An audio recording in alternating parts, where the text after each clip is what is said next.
Assalamualaikum warahmatullahi wabarakatuh. Selamat pagi anak-anak. Gimana kabar kalian hari ini? Bu Eli berharap anak-anak tetap sehat dan tetap semangat. Pelajaran kita kali ini akidah akhlak tentang memahami rukun iman. Yang kita bahas kali ini adalah pengertian iman yang pertama. Yang kedua, jenis-jenis rukun iman. Pertama, pengertian iman. Nah, apa itu iman? Sebelum kita bahas iman, apa itu rukun? Rukun artinya dasar ataupun dasi. Sedangkan iman artinya percaya dan yakin. Jadi rukun iman adalah dasar kepercayaan umat Islam. Anak-anak, setiap muslim wajib meyakini rukun iman. Rukun iman harus kita percayai dalam hati, diucapkan dengan lisan, dan dibuktikan dengan perbuatan. Seperti yang dijelaskan dalam hadis berikut ini. Bismillahirrahmanirrahim. Al-imanu ma'rifatum bil qalbi wa qawlum bil lisani wa amalum bil arkan. Yang artinya, iman adalah mengetahui dengan hati, mengucapkan dengan lisan, dan mengamalkan dengan anggota badan. Hadis riwayat Ibnu Majah. Sekarang kita bahas tentang rukun iman dulu. Rukun iman ada berapa anak-anak? Rukun iman ada 6. Yang pertama, iman kepada Allah. Yang kedua, iman kepada malaikat. Yang ketiga, iman kepada kitab-kitab Allah. Yang keempat, iman kepada Nabi dan Rasul.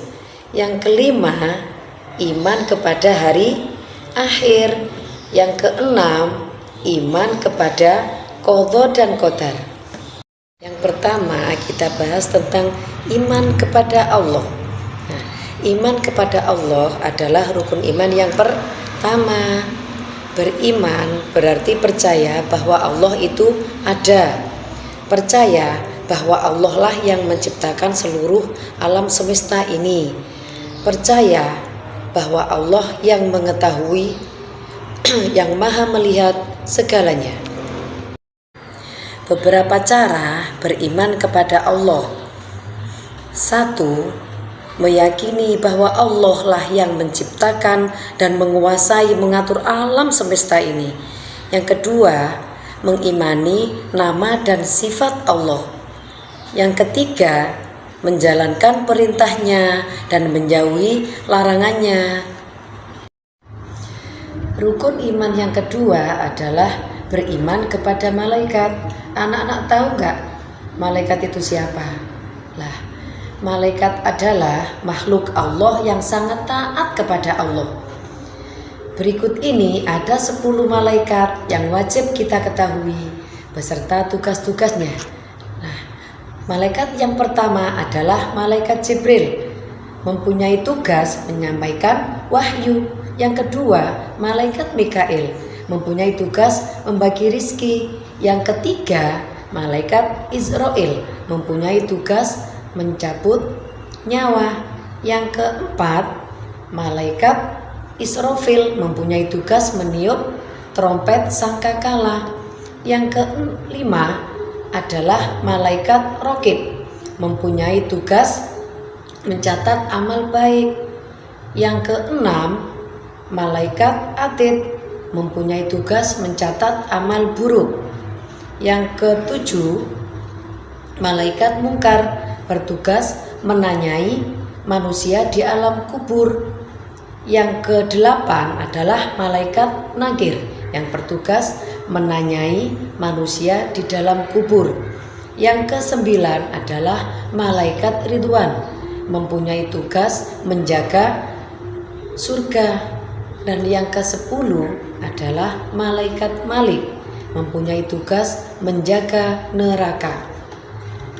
Nah, yang ketiga, iman kepada kitab-kitab Allah. Allah menurunkan kitab-kitab kepada nabi dan rasul sebagai petunjuk manusia di dunia ini. Nah, kitab yang diturunkan Allah ada 4, yaitu 1. Kitab Taurat diturunkan kepada Nabi Musa alaihi salam. Yang kedua, kitab Zabur diturunkan kepada Nabi Daud alaihi salam.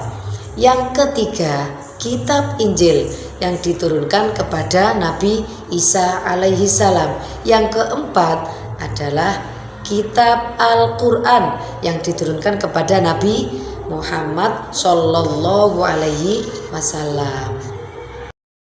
Berikut ini cara beriman kepada kitab-kitab Allah. Yang pertama, mempercayai adanya 4 kitab Allah.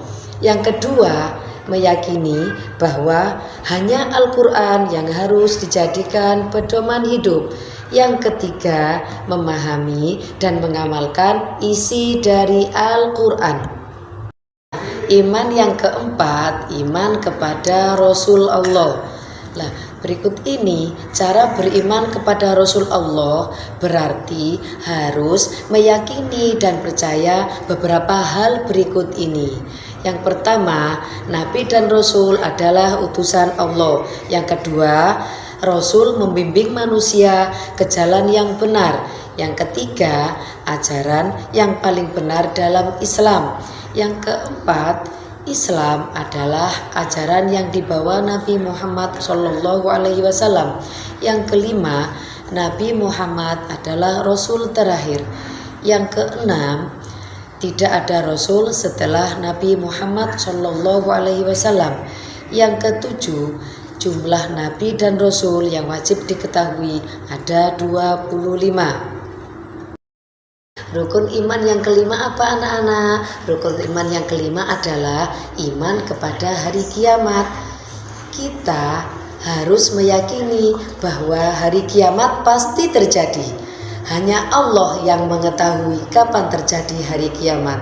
Nah, apa itu hari kiamat? Hari kiamat adalah hari berakhirnya semua kehidupan, semua makhluk mati. Dan hanya Allah yang hidup. Nah, kita juga harus meyakini bahwa semua amal perbuatan kita di dunia akan dipertanggungjawabkan di hari kiamat nanti. Rukun iman yang terakhir yang keenam adalah iman kepada takdir, qada atau qadar. Takdir berarti ketentuan Allah.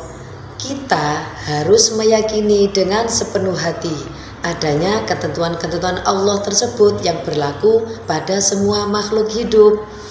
Nah, qada adalah ketentuan Allah tentang makhluknya sebelum dilahirkan di dunia hingga mati.